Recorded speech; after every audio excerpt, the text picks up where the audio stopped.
2018, le degré d'importation que la Côte d'Ivoire, le degré du besoin de la Côte d'Ivoire en matière d'alimentation.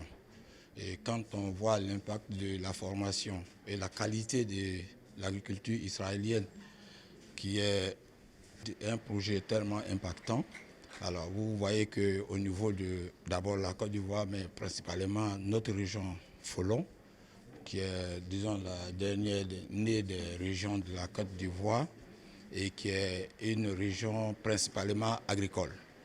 Et donc, c'est vous dire combien de fois ce projet nous tient à cœur pour développer encore plus notre région et faire en sorte que les jeunes soient sainement occupés et très productifs pour que, Inch'Allah, nous-mêmes, nous souhaitons que le Folon devienne dans très peu de temps le grenier de la Côte d'Ivoire par la qualité de l'agriculture.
La vision ou la raison d'être d'Abidjan Legacy, c'est d'être un puissant accélérateur de développement durable et de transformation agricole en Côte d'Ivoire.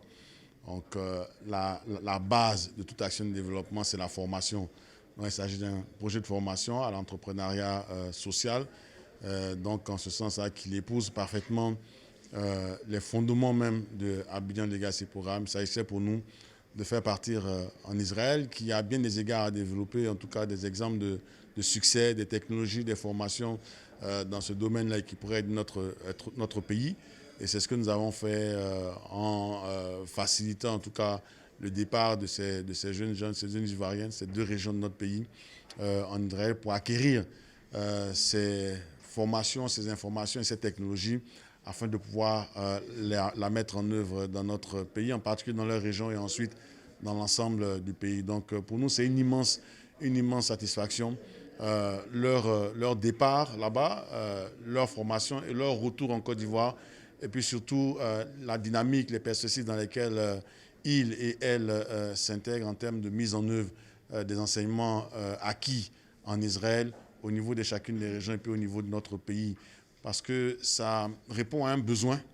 Je disais tantôt dans mon propos d'ouverture que la Côte d'Ivoire avait importé en 2024 2218 milliards de francs CFA de produits alimentaires. Et nous pensons que c'est grâce à des formations comme ça qu'on peut graduellement résoudre le problème de l'autosuffisance alimentaire en produisant mieux, en produisant plus et en produisant pour la Côte d'Ivoire afin que l'offre d'aliments, en tout cas sur les marchés, augmente et que les prix puissent baisser pour le bonheur de nos compatriotes. La collaboration, la coopération avec Israël est dynamique, en même temps que nous envoyons des jeunes se faire former là-bas pour des questions d'entrepreneuriat social, de production agricole durable et viable. Nous avons aussi acquis des technologies d'agriculture intelligente et d'irrigation de précision avec la plus grande firme au monde en matière d'irrigation, qui est Netafim, donc une firme israélienne.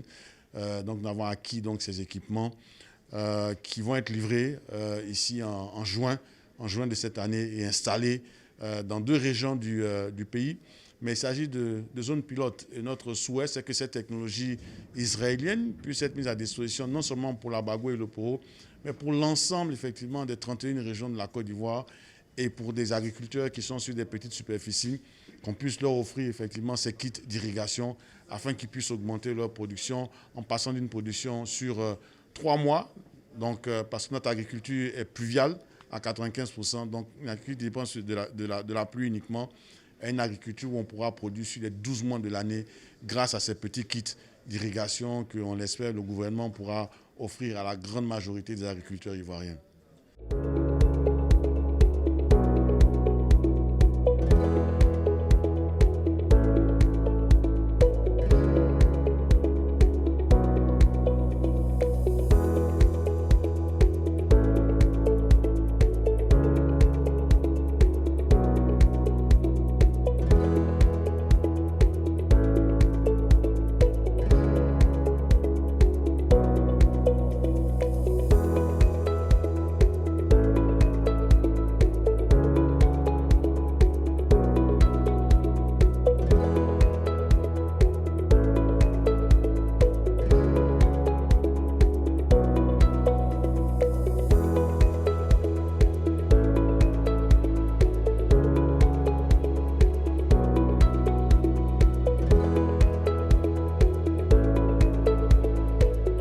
Je pense que c'était déjà une belle opportunité, d'abord pour décrire ce que nous sommes allés vivre en Israël. C'était une belle expérience.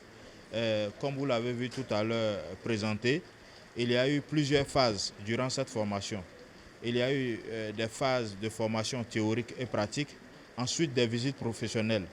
L'objectif, c'était pour s'imprégner des réalités de développement social d'Israël, qui est l'un des pays actuellement les mieux avancés en matière de l'entrepreneuriat social.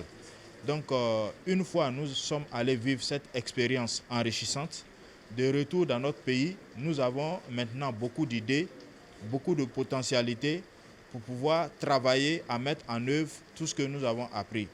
Concrètement, dans nos différentes régions, il s'agira pour nous de travailler en synergie avec nos différentes collectivités pour pouvoir implémenter des projets dans le domaine social.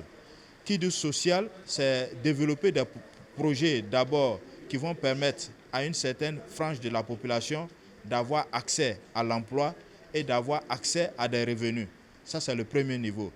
Deuxième niveau, de ce que nous avons vu en Israël, l'entrepreneuriat social consiste à prendre en compte toutes les franges de la population, même les populations qui sont considérées comme étant handicapées, qui n'ont pas la possibilité de travailler comme le commun des mortels.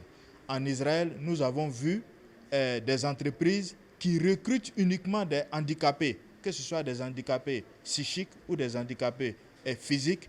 On recrute ces personnes-là pour leur donner une chance de s'insérer dans le tissu économique et social. Que ce sont ces expériences-là que nous avons vues de retour chez nous dans nos différentes régions. Je pense que c'est des choses qu'on peut implémenter.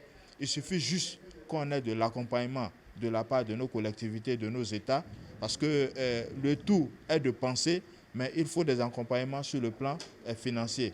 Voilà. Sur le plan de l'investissement, je pense que nous avons eu beaucoup d'outils et comme je l'ai dit, avec l'accompagnement de notre État, qu'est la Côte d'Ivoire, avec l'accompagnement de nos collectivités respectives, on pourra véritablement mettre en œuvre tout ce que nous avons appris. D'accord. Et on voit aussi qu'il y a